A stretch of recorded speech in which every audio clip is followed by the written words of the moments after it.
Yo, what's up, everybody? It's me, That We're back with a brand new What If series slash story, I guess. Today we'll be covering what if Zoro from One Piece had wandered into Demon Slayer. Now, you guys might be wondering, wandered? You mean isekai? No, I mean wandered. So, he literally got so lost that he is in a whole nother anime. That's pretty much the premise. You guys voted for this, so we're gonna be doing it. I just I don't know what you're gonna be expecting, to be honest. Like, it's Demon Slayer. It's not like okay. Well, we're just gonna get into what if Zoro was in Demon Slayer.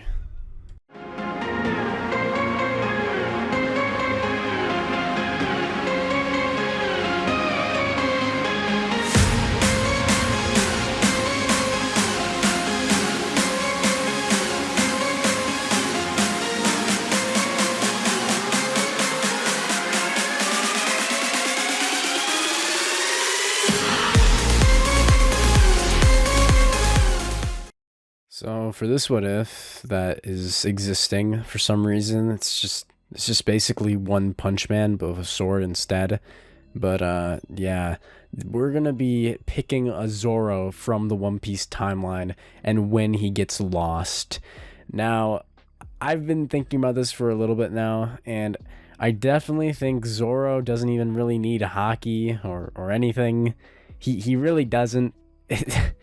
If we put Wano Zoro in here, it's gonna have the same effect as like the Whole Cake Island Zoro, which I don't know what to say to you guys. Okay, like this is Demon Slayer. This is some of the lowest power scaling. Okay, Zoro is easily island level by the current point in One Piece.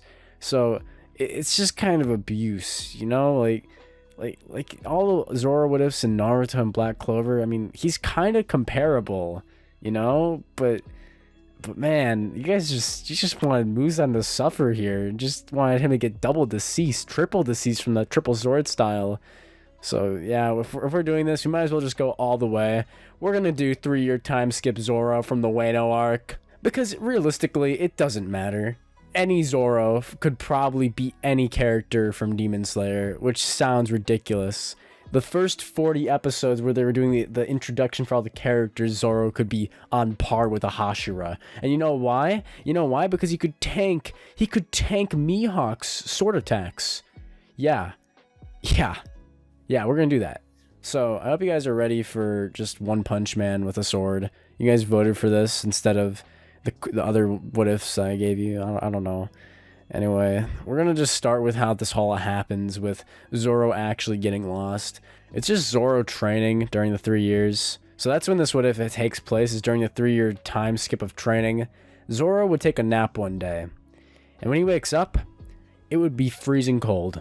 Zoro would be now on a frozen mountain with no idea how. He just looks around, wonders what the hell happened, and gets up. All of his swords being with him, his team, his Nakama completely gone, and he hears screaming. Zoro, being the guy he is, runs over as fast as he can, which is pretty fast, to where he finds Muzan Kibutsuchi attacking Tanjiro's family on the night that Tanjiro had left to go and sell charcoal, with Muzan having already successfully slaughtered several of the children and their mother. Nezuko and her younger brother, who no one knows his name, are the last two survivors, and Zoro rushes in with his 3-sword style, Muzan turning around, his red eye flashing in just a blink. Muzan would disappear seemingly, as this Muzan would use his ability to shapeshift to go exactly flat on the ground, attempting to escape Zoro. Zoro, turning around about to finish off this weirdo, would turn back with Nezuko asking, who are you? With him turning, thinking that this weak threat wasn't really a big deal anyway. With Zoro introducing himself as Roronoa Zoro, the strongest swordsman in the whole world, and also a part of the Straw Hat crew. With Zoro introducing himself, Nezuko would stare at him with no idea what this means, just nodding, saying, okay, thank you for saving us, but everyone else, they died. With Zoro turning and saying, that he was sorry he wasn't there sooner, Zoro having been asleep the entire time that the family was getting slaughtered until Nezuko started screaming. Zoro would stay and comfort Nezuko as well as the younger brother that no one knows until morning, with Zoro wondering what he was going to do now and how he was going to find Luffy and everyone again.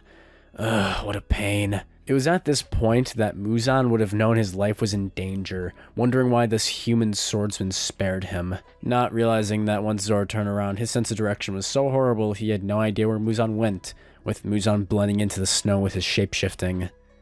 Zoro would have spared him, but this caused Muzan to only feel disgust with his weakness, cursing himself, as he would immediately summon the 12 moons to begin the hunt for that man. If all 12 moons in him fought him together, that guy would go down easily, no matter how strong of a swordsman he was. By morning, Tanjiro had returned, climbing the mountain to find the smell of blood. He ran up to find the now buried corpses of his former family, with Nezuko sitting and praying, with the little brother still shaking, while Zoro just sat by the house remains, watching them from afar. "Who are you?" Tanjiro would ask, running forward with his hatchet. He would see his siblings on the ground in tears, Nezuko and his younger brother just in shock. He would see and smell the scent of blood, and he would see this strange man with dark green hair, with 3 swords strapped to his side. Eventually, as Tanjiro was about to swipe the hatchet towards Zoro, Zoro, with just a mere flick of his wrist, would send the hatchet flying away, carving itself into a tree, Tanjiro falling to the ground, shocked, with it appearing as if though he hadn't even moved. Zoro would turn to look at this kid, asking who he was, with Tanjiro in shock, his voice faltering, as he then says, "This is my house! What are you doing here? And why is my sister on the ground crying?" The little brother sitting in the background thinking, "Why does no one ever remember me?" Along with the rest of the family, who was just used as meat piles for Tanjiro to have character development in the original. Eventually, Giyu would show up just like he would have in the original timeline, with him tracking the demon that had been there, that being unknown to him, Muzan, otherwise he probably would have been on the chase far sooner. With Giyu arriving, he would see this strange swordsman and 3 young kids. Giyu would walk up asking if this man was causing them any trouble, as he then notices the blood as well as the graves, asking what happened. "Some weirdo came and attacked them," he'd say, "and their family got killed." "I got here too late," Zoro would say. When Zoro says this, he remembers the sacrifice that Ace had made, Luffy being too late to have saved him. Then he would stop talking. Giyu would turn down his eyes towards Zoro's blades, noticing that they're not Nichiren swords. "And did you fight off this demon?" "Demon?" Zoro would say. "You mean like that's the dude's name?" "No," Giyu would then say. "An actual demon." Zoro would sigh. "I've run into tons of monsters before, but usually they're the ones calling me a demon." "Oh? You think yourself as strong as a demon, huh?" Giyu would ask, his cold eyes meeting Zoro. Zoro taking this as a challenge. Zoro would stand saying that he bets his 3-sword style can beat anything that guy can throw at him with his puny single sword. Giyu would narrow his eyebrows, saying, "If he insists, so be it. You do challenge the water Hashira of the Demon Slayer Corps after all." Zoro would say he doesn't know what that means, with Giyu making a sound. "Let's do this." Tanjiro would just be watching as the two were now turning his family home ground into a battlefield. Nezuko still praying and sitting at the graves, and Unforgotten Brother just sitting there, staring off into the distance. Zoro would then begin the battle with Giyu. Giyu going into a water-breathing stance, thinking he'll teach this amateur a lesson, rushing forward with his single blade, coating it with his water-breathing style.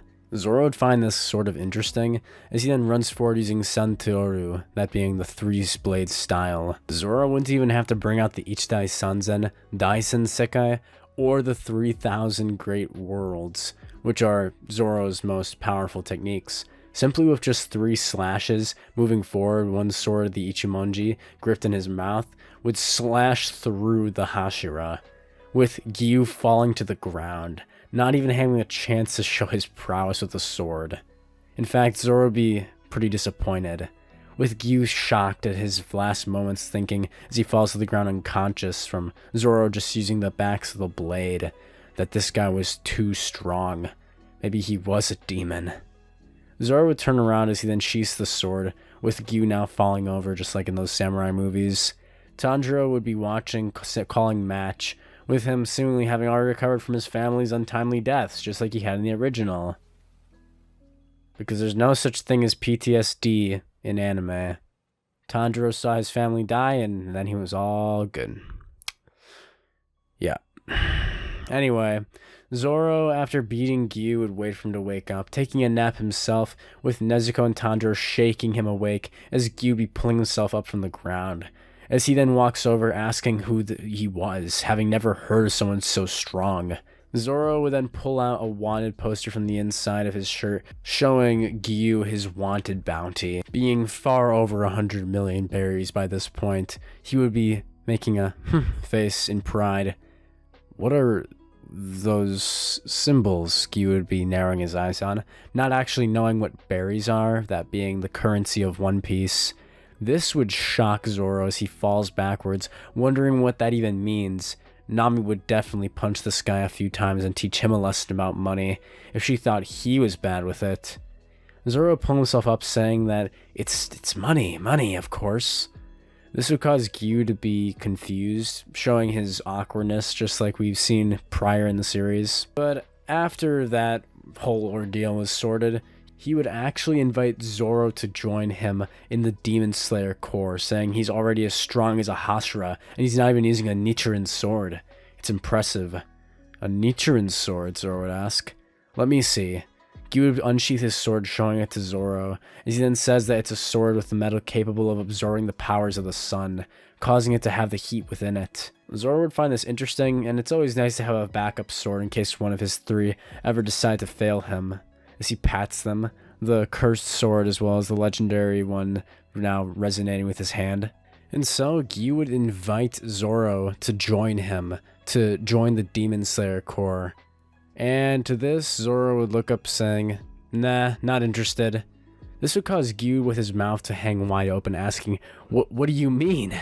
With the Demon Slayer Corps being one of the most powerful organizations in the land, reminding Zoro of Barak Works, which had also offered him a position at their highly established organization. Zoro would then pick his nose, flicking his excrement, out, as he then looks up to Giyu, saying he's already with a group, saying that he's part of the Straw Hat Pirates, one of the strongest pirate groups on the whole Grand Line.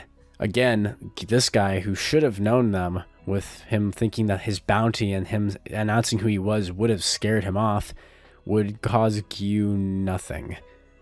Congratulations, I guess, you would say, having no idea what to respond to that. Pirates? Really? How are you so far inland then? We're literally in the mountains, Giyu would say. Huh, Zoro would ask, now touching his head. Now that you mention it, I don't remember. Though I think it has something to do with a kick from Sanji. Whatever. I'll figure it out later, Zoro would say. Well, time for a nap. And so Zoro would then fall asleep right there. This would be when Tanjiro would speak up, saying that, I want to become a demon slayer. Nezuko would turn, looking at him like he was crazy, having watched her family been slaughtered by a demon. Tanjiro saying that he has to avenge his family, with now Giyu being much less impressed with Tanjiro than he would have in the original, having run into such an extraordinary talent as Roronoa Zoro, who he had no idea how someone this powerful could even not be a demon, with his strength just seeming unreal, without any breathing techniques. Giyu would sigh, just pointing Tanjiro in the direction of the mountain where he would send him to Urukadaki. Tanjiro would take Nezuko and younger brother, insert here, with him, as they would then leave to go for Tanjiro's 2 years of training, which, as we'll find out later, is going to be meaningless. Within the next week, the 12 moons of Kibutsuchi would show up at the mountainside, with Giyu standing aside Zoro, Zoro occasionally waking up to one or two attacking him, with Giyu being shocked. Having the 12 moons sent to assassinate Zoro, he must have pissed off Muzan hard, which he had, considering that he almost killed Muzan on their first time ever meeting. Zoro, needless to say, even with the blood demon arts, were nothing compared to Zoro with Haki. Just Zoro using his Haki and his sword styles, he's just too fast. He's just too powerful, okay? The spider dude can't do anything. He can't do shit, okay? He tries to throw some webs, Zoro just cuts him. There's nothing he can do, okay? There's nothing any of the 12 moons can do. Zoro claps all of them, okay? He kills all of the demons with normal swords, and they keep regenerating all throughout the night until eventually morning comes and Zoro has killed them over and over and over so many times, and they can't run away because if they try to run away, the curse of Muzan would then hit them, causing them to explode. And so Zoro, in his own way, is just beating them like a punching bag. And Muzan would know. Muzan knows that all of his moons that he had sent would have died. Their passport to the afterlife had been hand-printed by Roronoa Zoro. Easy. Muzan had no clue what to do. Some of those moons were actually powerful too, like Ruri and the one guy who took out Rengoku in the original Infinite Train movie. Anyway, Zoro pretty much just killed off most of the main antagonists within the first week of the story, and to be honest, it's not that surprising. Even using just normal, like, first episode Zoro starved after 2 weeks against a post and then released with his 3 swords was probably strong enough to fight Hashira, okay? Now don't get me wrong, I'm not a One Piece simp, okay? You can check it back on my channel. I've made videos where I just complain about One Piece and its fans, so this is not me just sucking Zoro's sword, if you know what I'm saying, But man, this dude is strong, okay? He is superhuman levels. If you put Tanjiro with sun breathing against Zoro, it wouldn't even be fun. Like, it wouldn't even be fun to watch. It'd be like watching a filler arc, okay? That's sad. It's just sad.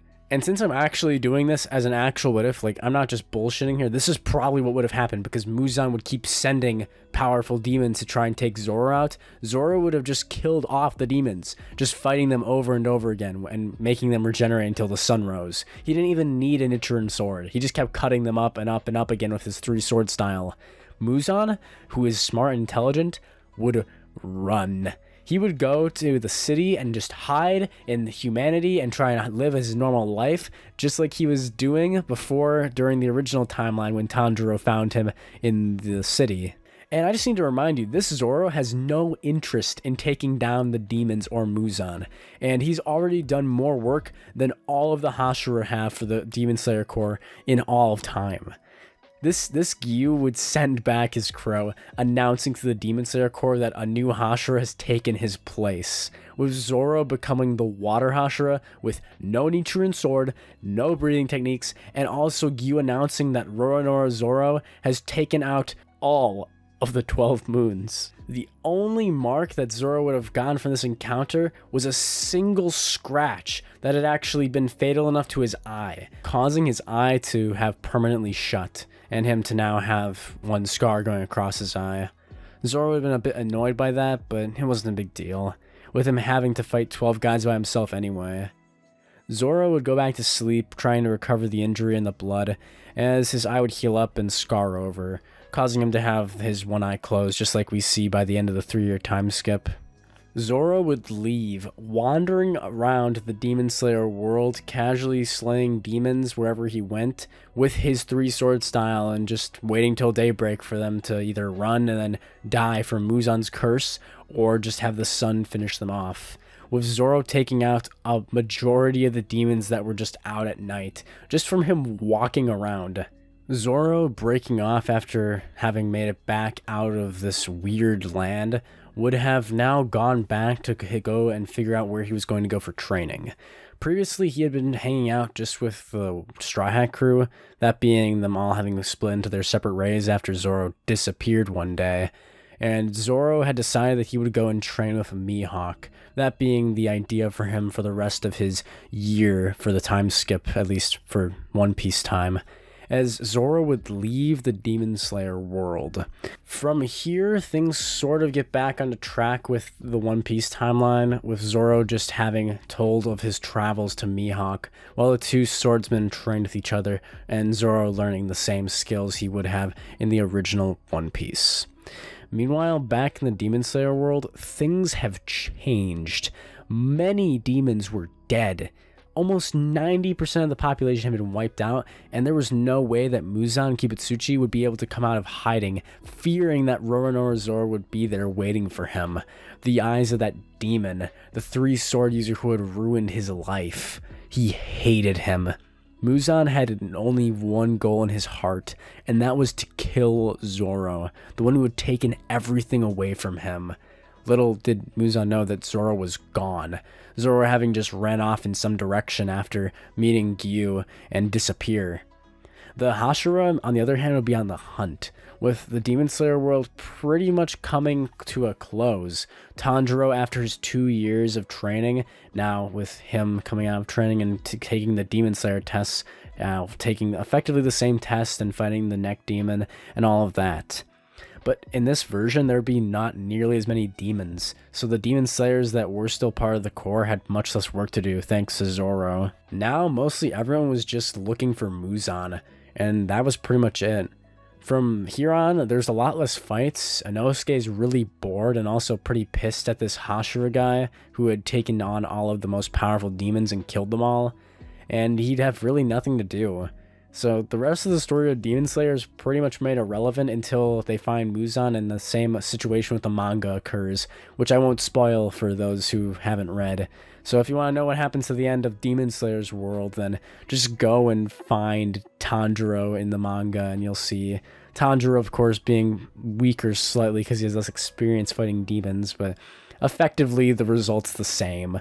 With the Demon Slayer world having been effectively cleared out of demons, from Zoro just wandering around trying to find his way back to the Going Merry, or at least try and find somewhere in the north, east, west, blue Grand Line, anywhere. Zoro trying to just leave. And to be honest, that's all I could really think of for What If of Zoro from One Piece going to the Demon Slayer world. Even if we changed the story up slightly, and I pulled what I did with What If Naruto was in Re:Zero, and I put Zoro at the very start of One Piece, like the very start of One Piece, like child Zoro from the flashbacks with the Wado Itamonji and his 3 sword style, I still think he'd be on par with like Tanjiro, at least from after his training and such. Like a kid Zoro is probably the most applicable character to this situation, because just Demon Slayer is so much weaker than One Piece. It's ridiculous, and it's really sad to say because it's such a cool idea, but that'd be a really different story, and it also wouldn't be the same Zoro since he'd be raised in the Demon Slayer world, so he would never have met Luffy or any of the One Piece pirates, and he probably wouldn't have learned haki or anything. So it really doesn't make any sense to drag out a story of this overpowered Zoro from the Wano arc going to Demon Slayer. It really is just a one-shot, ironically, because Zoro one-shots all the demons in this world. So unless we either buffed Demon Slayer and just made everyone ridiculously stronger, it doesn't work. So that's my first ever, I guess, attempt at a one-shot What If. I still find the story kind of hilarious and great, and it really fits as like a One Piece filler, which sounds hilarious, making Demon Slayer a One Piece filler. Anyway, I had a ton of fun writing this. This is probably one of the best scripts I've had the opportunity to read in a while. I really liked writing this story. I might do more one-shots of just situations like this because it's just so ridiculous. Just think about it logically for a second. Zoro, the mountain buster, the island slasher, strongest swordsman on par, able to do battle with Mihawk, who could take down entire navies and command ships with just his sword, is fighting some demons who can break walls and throw boulders. Like, it's just... Even Muzan isn't really a big threat to anyone. Anyway, that was 23 minutes and 20 seconds of me just sucking Zoro off and about how strong he was. So that was great. I hope you guys enjoyed that. And that wasn't even Zoro using like Conqueror's Haki or learning any breathing techniques or anything. Anything. Zoro doesn't need any of that, and he's already stronger than everyone. Oh my god. Alright. With that, I think that's a good place to end this story, with the Demon Slayer world just becoming a One Piece filler arc for Zoro during the time skip. Yeah, if you guys enjoyed this and want more what ifs like this, where I just make some wacky scenario that just doesn't work at all, and then you guys ask me why didn't I make Naruto End of War arc Naruto and ReZero? This is exactly what would have happened. No one in ReZero could have touched End of War arc Naruto. He was basically Stella level at that point, or even like Reinhardt level at that, and then it wouldn't matter, just be boring, you know? So that's why I don't really do what ifs like this, but you guys wanted it, and I've been wanting to do something with Zoro in One Piece for a while. I think my next what if at One Piece will probably be in the One Piece universe, so I can say that I don't have to power scale anything, or I don't have to write like this, where I'm basically One Punch Man's offer, which is actually a lot harder than you would think, as coming from someone who just finished writing their own One Sword Swingman episode. I don't know. Anyway, I hope you guys enjoyed this. Hit the like button, comment below, subscribe. I don't know, hit all that good stuff. You all have a great day, and goodbye.